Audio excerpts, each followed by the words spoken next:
Hello friends, मेरा नाम है आनंद सिंह और स्वागत है आप सभी का ऑफिसर्स एडुकेमी रोड टू सक्सेस पर। तो जिन लोगों ने मेरे चैनल को सब्सक्राइब नहीं किया है वो पहले से सब्सक्राइब कर लें और मेरी वीडियो को लास्ट तक देखें, और अगर आपको अच्छा लगे तो इसे लाइक करें और शेयर ज़रूर करें। तो चलिए आज की वीडियो हम देखते हैं। तो आज की जो वीडियो है वो है पॉलिटी से रिलेटेड और हमारा टॉपिक है आज का ड्राफ्टिंग कमेटी। इसके पहले हम लोगों ने 3 वीडियो डिस्कस किए हैं, 3 पार्ट इसका आ चुका है पहले, ठीक है। उसको अगर आपने नहीं देखा तो आप उसे जाकर देखें, मैंने इसमें प्लेलिस्ट बना रखी है, वहाँ पर आपको एक ही जगह सारे वीडियोस मिल जाएंगे। और ये वीडियो है वो है आपकी ड्राफ्टिंग कमेटी पे। तो देखिए, जब संविधान हमारा बन रहा था, जब हमारी कॉन्स्टिट्यूशन मेकिंग चल रही थी, तो उसमें बहुत सारे इंपॉर्टेंट कुछ कमेटीज़ थी, ठीक है। लेकिन उसमें जो सबसे इंपॉर्टेंट कमेटी थी वो थी आपकी ड्राफ्टिंग कमेटी, ठीक है। इसीलिए मैंने इसको अलग से डिस्कस करना चाहा कि मैं इसको अलग से इसके बारे में अच्छे से बताऊं, और बहुत ही छोटी वीडियो रहेगी, ठीक। बस इसमें आपको थोड़ा सा इसमें मुझे बताना है ड्राफ्टिंग कमेटी के बारे में, तो मैं इसे बहुत ही शॉर्ट में निपटा दूंगा इसे। और आपको मतलब मुझे उम्मीद है कि इस सेक्शन से आप एक जो इसका ऑब्जेक्टिव आएंगे वो आप उसको आप अच्छे से बना सकें, ठीक है। तो चलिए हम अपने वीडियो स्टार्ट करते हैं। तो देखिए, तो सबसे पहले बात करते हैं जो हमारी कमेटी थी उसके चेयरमैन के बारे में। तो चेयरमैन ऑफ ड्राफ्टिंग कमेटी कौन थे? वो थे आपके डॉक्टर B.R. अम्बेडकर जी, ठीक। इन्हें सब कोई जानता है। तो जो ड्राफ्टिंग कमेटी के चेयरमैन थे, अध्यक्ष थे, वो थे आपके B.R. अम्बेडकर, ठीक। भीमराव राम अम्बेडकर इनका पूरा नाम था। क्या नाम था इनका पूरा नाम? भीमराव राम और अम्बेडकर, ठीक है। भीमराव राम अम्बेडकर इनका पूरा नाम था, ठीक है। तो इसके ये क्या थे? अध्यक्ष थे किसके? ड्राफ्टिंग कमेटी के। चलिए आते हैं। Doctor B.R. Ambedkar is also known as father of Indian constitution या मॉडर्न मनु, ठीक। हम B.R. अम्बेडकर को क्या कहते हैं? संविधान के जो हमारे ये संविधान के पिता कहलाते हैं, और इन्हें हम मॉडर्न मनु के नाम से भी जानते हैं। मनु कौन थे? जिन्होंने कि मनु स्मृति लिखी थी, ठीक है। उन्होंने क्या लिखी थी? मनु स्मृति लिखी थी, जो कि हमारे समाज के नियम तय करते हैं, मनुस्मृति। और इसी को अम्बेडकर जी ने क्या किया था? जला दिया था, ठीक। तो और इन्होंने एक नया संविधान लिखा, इसीलिए इनको क्या कहा जाता है? मॉडर्न मनु कहा जाता है, ठीक। फिर आते हैं यहाँ पे। अच्छा देखिए, B.R. अम्बेडकर जी कहाँ के थे? स्पेशली ये थे आपके बॉम्बे से बिलोंग करते थे, पुणे साइड से, ठीक। लेकिन जो इनका इलेक्शन हुआ था, जहाँ से ये चुने गए थे, वो चुने गए थे ये बंगाल प्रेसिडेंसी थे, ठीक। ये बंगाल के वहाँ से चुने गए थे, ओके। तो क्या लिखा है? Doctor B.R. Ambedkar elected from where? तो doctor B.R. Ambedkar elected from Bengal presidency, ये बंगाल से चुने गए थे। तो हम लोगों ने इतनी बातें जानी किसके बारे में? B.R. अम्बेडकर जी के बारे में। अम्बेडकर जी के बारे में हम लोगों ने इतनी सारी बातें जानी, कौन कौन सी? कि वो क्या थे? चेयरमैन थे ड्राफ्टिंग कमेटी के। फिर वो क्या थे? संविधान को उनको पिता कहा जाता है या उनको मॉडर्न मनु कहा जाता है, और वो बंगाल प्रेसिडेंसी से चुने गए थे, ओके। चलिए अब आगे देखते हैं। अब देखिए, जो ड्राफ्टिंग कमेटी हमारी बनी थी, जो प्रारूप, हाँ देखिए, जो ड्राफ्टिंग कमेटी का हिंदी क्या होता है वो पहले समझ लीजिए। इसका जो हिंदी होता है उसको हम बोलते हैं प्रारूप समिति। देखिए, इस समिति का काम क्या था, कार्य क्या था, वो समझ लीजिए। मतलब कि जो हमारा संविधान बन रहा है उसका हम प्रारूप कैसे तय करेंगे, मतलब कौन सी चीज़ें कहाँ रहेंगी, जैसे फंडामेंटल राइट कहाँ रखा जाएगा, प्रेसिडेंट के बारे में जो बताया गया है उसको कहाँ रखा जाएगा, इलेक्शन कमीशन है उसको कहाँ रखा जाएगा। तो एक प्रारूप तैयार किया जाना था, उसके लिए समिति बनाई गई थी, और उसी का नाम था ड्राफ्टिंग कमेटी या प्रारूप समिति, ठीक है। तो चलिए अब देखते हैं इसके मेंबर कौन कौन थे। आइए मेंबर में आते हैं हम। देखिए मेंबर में जो थे, पहले डॉक्टर B.R. अम्बेडकर जी थे, जो कि इसके चेयरमैन भी थे। उसके बाद थे K.M. मुंशी, फिर थे अल्लादी कृष्ण स्वामी अय्यर, फिर थे N. गोपाला स्वामी, फिर थे सैयद मोहम्मद सदातुल्ला। उसके बाद आते हैं B.L. मित्तर। लेकिन इनमें क्या हुआ कि इनकी स्वास्थ्य बढ़ने के कारण, इनकी स्वास्थ्य बढ़ी और थोड़ी इनकी तबीयत नासाज हो गई, उसके वजह से इन्होंने क्या किया? रिज़ाइन दे दिया, ठीक है। और उसके जगह पर माधव राव को फिर से उनके जगह पर नियुक्त कर दिया गया, ठीक।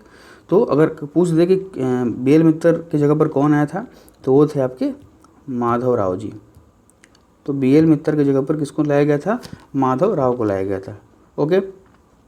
चलिए फिर नेक्स्ट आते हैं आपके D.P. खेतान। D.P. खेतान जी की ये भी थोड़ा मतलब उम्र दराज थे और इनकी भी डेथ हो गई, और इनके जगह पर V.T. कृष्णमाचारी को लाया गया, ठीक है। उनके जगह पर इनको रिप्लेस कर दिया गया। आप ज़रा कमेंट सेक्शन में बताइए मुझे कि वीटी कृष्णमाचारी को किस पोस्ट पर पहले रखा गया था। मैंने अपनी प्रीवियस वीडियो में इसका डिस्कशन किया है कि वीटी कृष्णमाचारी क्या थे पहले। ठीक, अगर आपको पता है तो आप कमेंट में इसका आंसर कमेंट करिए। ठीक है, चलिए तो फिर से ये हो गया। एक बार मैं रिवीजन करा दूं कि मेंबर कौन कौन थे, इसको आपको याद कर लेना है, क्योंकि मेंबर्स के बारे में डायरेक्ट क्वेश्चन आ सकता है कि अगर ऐसे आ जाए कि बताइए कि निम्नलिखित में से कौन से वो हैं जो कि प्रारूप समिति में नहीं थे। तो 4 लोग का ऑप्शन देगा, उसमें 3 लोग होंगे और चौथे नहीं होंगे। तो आपको इन 7 को याद रखना है।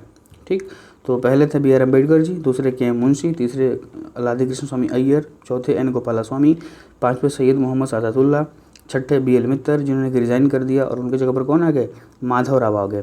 फिर आते हैं डीपी खेतान जिनकी मृत्यु हो गई और उनके जगह पर कौन आते हैं, वीटी कृष्णमाचारी। इनके बारे में मैंने जैसे बताया, आपको कमेंट करके बताना है कि ये किस पोस्ट पर पहले थे। चलिए, तो ये हो गया आपके मेंबर्स के बारे में। ठीक, तो ये आपका एक छोटा सा ब्रीफ था ड्राफ्टिंग कमेटी के बारे में। यहाँ से फिर से मैं दिखा दूँ आपको ये पूरा का पूरा। इसके चेयरमैन थे बी आर अम्बेडकर, उनको फादर ऑफ इंडियन कॉन्स्टिट्यूशन मतलब कि संविधान का पिता या मॉडर्न मनु भी कहा जाता है, मॉडर्न मनु कहा जाता है। वो बंगाल से चुने गए थे। ये आपके मेंबर्स हो गए। ठीक, मेंबर्स मैंने 2 बार रिवाइज़ करा दिया, आप एक बार और वीडियो देखिए, अच्छे से आपको याद हो जाएगा। लेकिन मैं फिर से कहूँगा कि आप मेंबर को अच्छे से याद कर लीजिए। ठीक है, सातों के सातों मेंबर को आपको याद होना चाहिए और ये 2 लास्ट तो बिल्कुल याद होने चाहिए कि किसको किसके जगह पर रिप्लेस किया गया था। ओके, चलिए अब आगे देखते हैं। आगे देखिए, मैंने कुछ इंपॉर्टेंट टर्म्स, कुछ फैक्ट्स यहाँ लिखे हैं। उसमें देखिए क्या है कि पहला क्या है कि द कॉन्स्टिट्यूशन असेंबली, या CA मतलब है कॉन्स्टिट्यूशन असेंबली मतलब कि संविधान सभा। ओके, तो the constitution assembly adopted the constitution on, जो संविधान सभा थी उसने संविधान को कब एक्सेप्ट किया था। तो मैंने इसको भी पहले अपनी पिछले वीडियो में इस पर डिस्कशन किया है कि 26/11/1949 को इसको एक्सेप्ट किया गया था, अडॉप्ट किया गया था। और इसी दिन हम क्या मनाते हैं, इसी दिन हम मनाते हैं कॉन्स्टिट्यूशन डे मतलब संविधान दिवस मनाते हैं। ठीक, चलिए अब देखिए दूसरा क्या है, the constituent assembly adopted the national anthem on, जो हमारा राष्ट्रगान है। ठीक, जो हमारा राष्ट्रगान है उसको कब एक्सेप्ट किया गया था, तो उसको किया गया था 24 जनवरी 1950 को। ओके, जो हमारा राष्ट्रगान है, नेशनल एंथम में कौन सा हमारा नेशनल एंथम क्या है, वो है हमारा जन गण और मन, जनगण मन। ये हमारा क्या है, नेशनल एंथम है और इसे एक्सेप्ट किया गया था 24 जनवरी 1950 को। ठीक, चलिए अब देखते हैं हम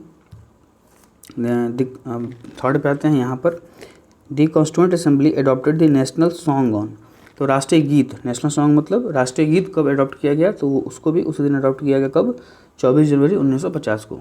और इस दिन क्या हुआ था 24 जनवरी को, इसी दिन हमारे संविधान सभा की लास्ट बैठक हुई थी। ठीक, चलिए फिर आते हैं नेक्स्ट फैक्ट पे। वो क्या है, the constituent assembly adopted the national flag on, जो हमारा राष्ट्रीय झंडा है उसे कब एक्सेप्ट किया गया था, तो उसे एक्सेप्ट किया गया था 22 जुलाई 1947 को। मतलब ये 1947 में ही जो हमारा देश का झंडा है वो बनकर तैयार हो गया था और 22 जुलाई 1947 को हमने इसे एक्सेप्ट कर लिया, अडॉप्ट कर लिया। और दूसरी चीज़, इंपॉर्टेंट चीज़, ये SSC में भी क्वेश्चन आ चुका है कि who was the designer of national flag, जो राष्ट्रीय हमारा झंडा था उसे किसने डिज़ाइन किया था, तो वो थे कौन, वो थे पिंगली वेंकैया। इनका नाम था पिंगली वेंकैया, जिन्होंने कि हमारे राष्ट्रीय झंडे को डिज़ाइन किया था। ओके, तो चलिए ये आज के टॉपिक का बहुत ही छोटा टॉपिक था ये ड्राफ्टिंग कमेटी, लेकिन इंपॉर्टेंट था इसलिए मैंने इसको अलग से डिस्कस करना चाहा। ठीक है, तो एक छोटी सी इन्फॉर्मेशन आपको हो गई और उम्मीद करता हूँ कि इस सेक्शन से शायद ही कोई क्वेश्चन छूटे कि ड्राफ्टिंग कमेटी क्या थी, इसके चेयरमैन कौन थे, इसके मेंबर कौन थे। ठीक है, तो ये सब चीज़ें मैंने बता दी। तो उम्मीद करता हूँ आप लोगों को वीडियो अच्छी लगी होगी। छोटी सी वीडियो थी, तो अगर आपको अच्छी लगी तो इसको आप लाइक करें, शेयर करें और सब्सक्राइब ज़रूर करें। और जो बेल आइकन है हमेशा बताता हूँ उसे प्रेस कर लें और ऑल पे कर लें, ताकि मेरी आने वाली सारी वीडियो की नोटिफिकेशन आपको हमेशा मिलती रहे।